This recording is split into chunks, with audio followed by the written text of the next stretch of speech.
How to play the A minor chord. In most scores, the minor is reduced down to M. So when you see an A minor in chord charts and most guitar music, it will be denoted as AM. Right, let's play an A minor chord. Firstly, place the first finger on the first fret of the B string. Next, place the second finger in the second fret of the D string. Finally, place the third finger in the second fret of the G string.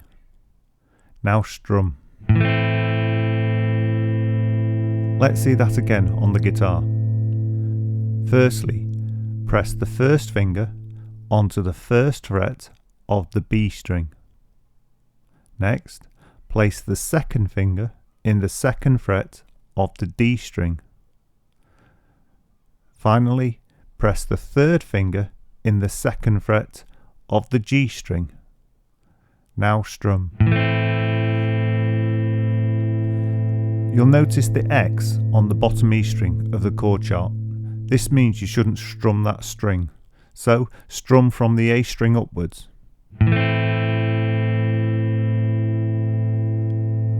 If your A minor isn't sounding correct, here's a few suggestions as to what might be causing the problems.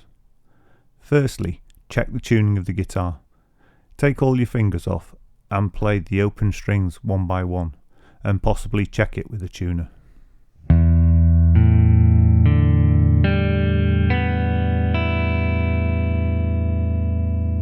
Next, place your fingers back on the guitar and reform the chord.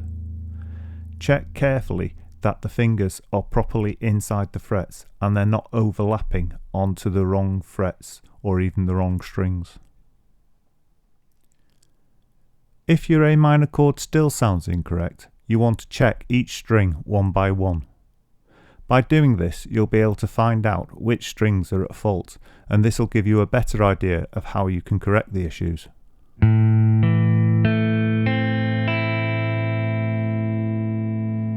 If it's a fingered string that's sounding dull or muted, then try pressing a little harder. Also, check that the fingers properly seated on the string between the frets. If it's an open string that's sounding muted, that means one of your fingered strings is overlapping, so you need to bring it up onto its tip. This might involve bringing the thumb down the back of the neck. By doing this, it automatically brings the fingers onto their tips. It may feel a little uncomfortable, but in time you'll get used to the feeling and it'll become very natural to you. If it's the top E string that's muted, more often than not, this is caused by the side of the first finger touching the string as it curves round the back of the neck. You can avoid this again by bringing the thumb round towards the floor, which brings the fingers round and away from the side of the guitar. Also, just look closely and carefully at your fingers to see where it's touching, and then move your fingers round into a better position so they're not muting the strings. If you have particularly large or stubby fingers and you're finding this chord particularly cramped and difficult to do, there is an alternative way to finger it. With this method, you only use two fingers to achieve the chord. You place the second finger on both the D and the G string. So let's try it. Firstly, place the first finger on the first fret of the B string. Then, place the second finger on the D string, overlapping it to the G string.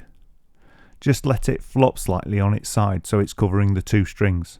Now strum the chord. Let's see that on a guitar.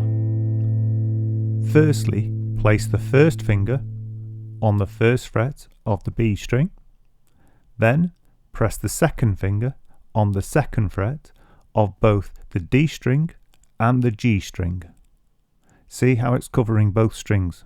Now strum the chord.